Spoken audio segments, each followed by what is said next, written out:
ओम श्री गुरुवे नमः। दिव्य संस्मरण में आपका सादर अभिनंदन।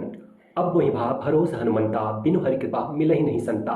गोस्वामी तुलसीदास जी ने रामचरितमानस में संतों की महिमा का वर्णन किया है। यह ईश्वर की कृपा ही है जो हम आज के दिव्य संस्मरण में एक ऐसे संत के बारे में जानेंगे जिन्होंने रामचरितमानस, गीता, वेद, उपनिषद, वेदांत आदि को कंठस्थ कर अपने मानस में समेटे हुए हैं।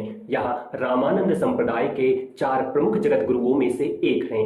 यह एक ऐसे संत, एक ऐसे आध्यात्मिक गुरु हैं जिनके दर्शन मात्र से आपको परमात्मा के दर्शन होते हैं, जिनके नाम में ही राम बसते हैं। इनके दर्शन मात्र से ही सबका कल्याण होता है। इनके दर्शन से ऐसा प्रतीत होता है जैसे आप साक्षात मर्यादा पुरुषोत्तम भगवान श्री राम के दर्शन कर रहे हो। यह एक धर्म गुरु हैं, वे शिक्षक हैं, संस्कृत के विद्वान हैं, लेखक हैं, दार्शनिक हैं, संगीतकार हैं, गायक हैं, नाटककार हैं, जिनके द्वारा दिए गए वैदिक एवं शास्त्रीय साक्ष्य के आधार पर ही अयोध्या में श्री रामलला के भव्य मंदिर के निर्माण का मार्ग न्यायालय द्वारा प्रशस्त हो सका।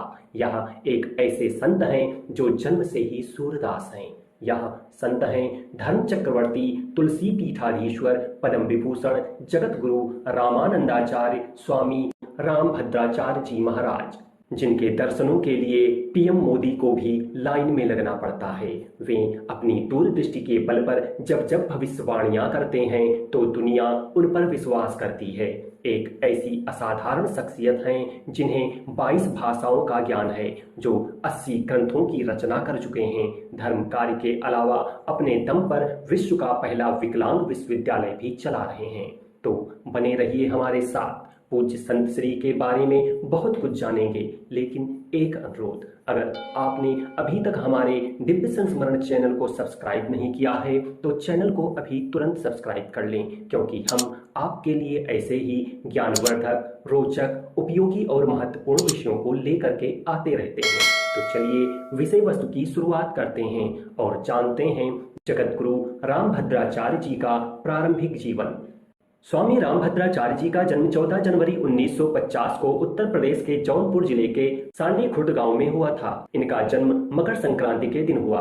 इनका परिवार एक सरयू पारीट ब्राह्मण परिवार था। स्वामी जी के पिता का नाम पंडित राजदेव मिश्र और उनकी मां का नाम सची देवी मिश्र था। इनकी माताजी एक धार्मिक महिला थीं। रामभद्राचार्य जी के पिताजी की चचेरी बहन मीराबाई जी की अनन्य भक्त थीं। मीराबाई अपने काव्यों में श्री कृष्ण को गिरधर से संबोधित किया करती थीं। इसीलिए उन्होंने स्वामी रामभद्राचार्य जी का बचपन का नाम गिरधर रखा था। इनकी काकी इन्हें प्यार से गिरधर बुलाती थीं।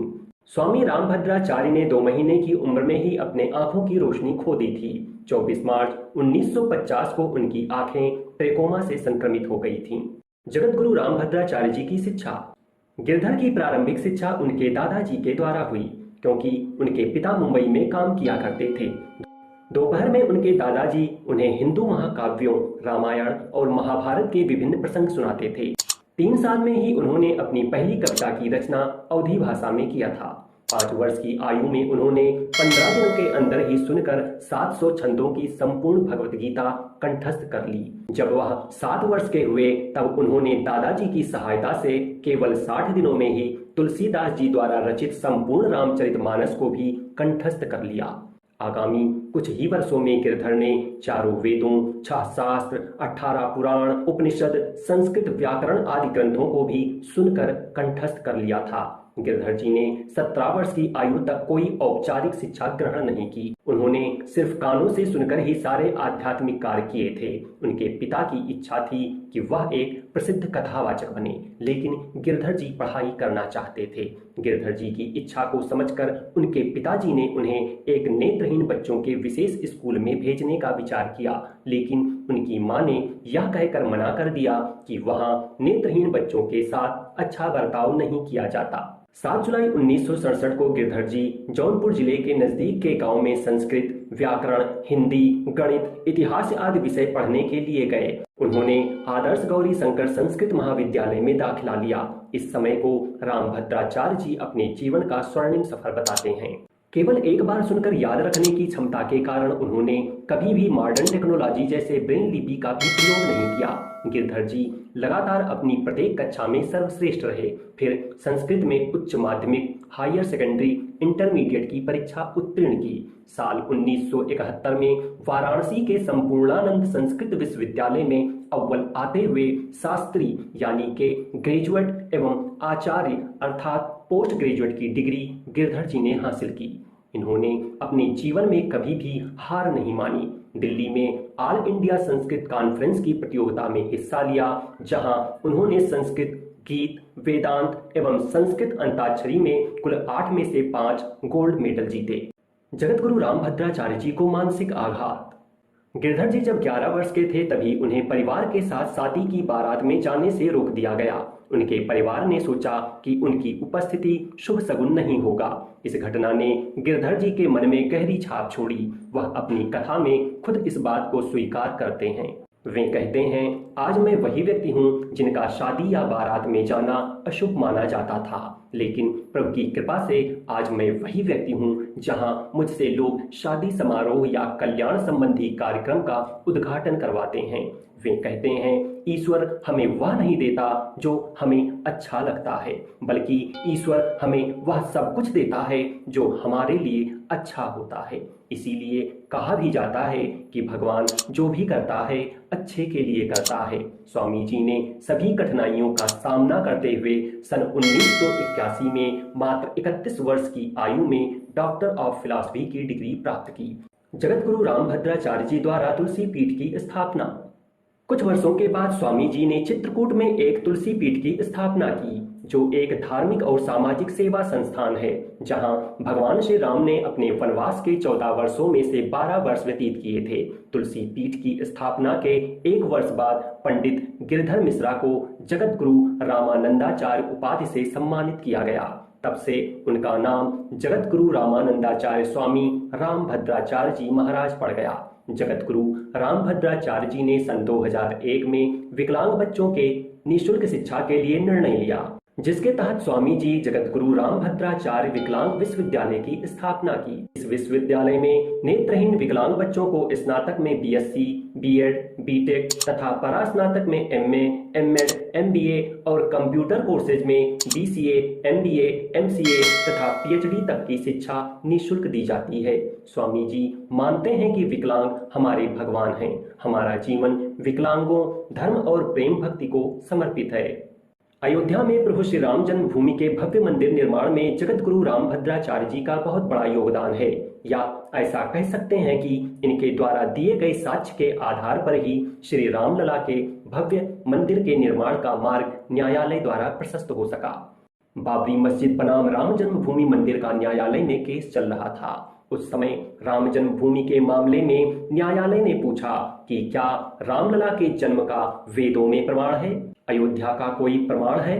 तब देश के सभी धर्माचार्यों ने न्यायालय में जाने से मना कर दिया। उस वक्त स्वामी जी ने न्यायालय में पत्र लिखकर साक्ष्य देने के लिए कहा। न्यायालय ने कहा कि आप बिना देखे कैसे साक्ष्य देंगे। तब उन्होंने कहा कि आप साक्ष्य किस चीज का चाहते हैं। न्यायालय ने कहा कि हमें शास्त्रीय साक्ष्य की आवश्यकता है। इस पर रामभद्राचार्य जी ने कहा कि शास्त्रीय साक्ष्य के लिए भौतिक आंखों की आवश्यकता नहीं होती, शास्त्र ही सबकी आंखें हैं। जिनके पास शास्त्र नहीं है वह दृष्टिहीन है। उनके इस वक्तव्य को न्यायालय ने स्वीकार कर लिया। न्यायाधीशों ने पूछा कि क्या राम जन्मभूमि का वैदिक प्रमाण उपलब्ध है। तब रामभद्राचार्य जी ने उन्हें अथर्ववेद दिखाया कि अथर्ववेद के दशम कांड के 31वें अनुवाक्य के दूसरे मंत्र में प्रमाण उपलब्ध है, जो इस प्रकार है। अष्टचक्रानौ द्वारा देवानां पुरयोद्धा तस्याम हिरण्यः कोशा स्वर्गो ज्योतिषावृता।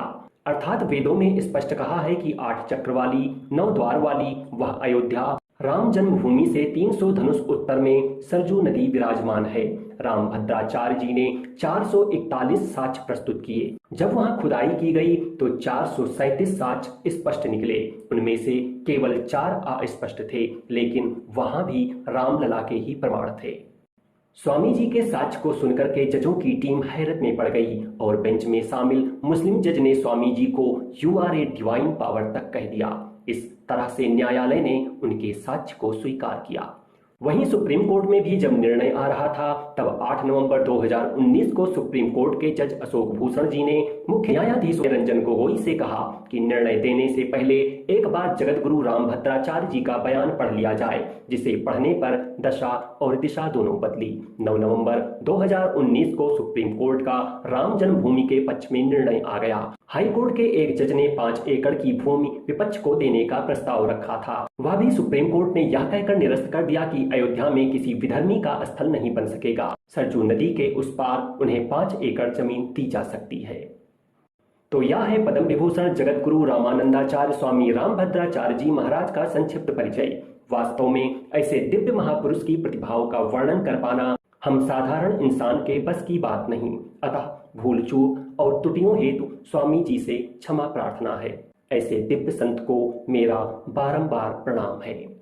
आपको आज का हमारा यह संस्मरण कैसा लगा, हमें कमेंट करके जरूर बताएं। वीडियो अच्छी लगी हो तो चैनल को सब्सक्राइब जरूर करें, साथ ही वीडियो को लाइक करें और ज़्यादा से ज़्यादा लोगों को शेयर करें, जिससे ऐसे दिव्य महापुरुष के बारे में हिंदू समाज के प्रत्येक व्यक्ति को जानकारी हासिल हो सके। शीघ्र मिलेंगे एक नई वीडियो में कुछ नई जानकारी के साथ। तब तक मैं विवेक कुमार श्रीवास्तव आपसे विदा चाहूँगा। धन्यवाद।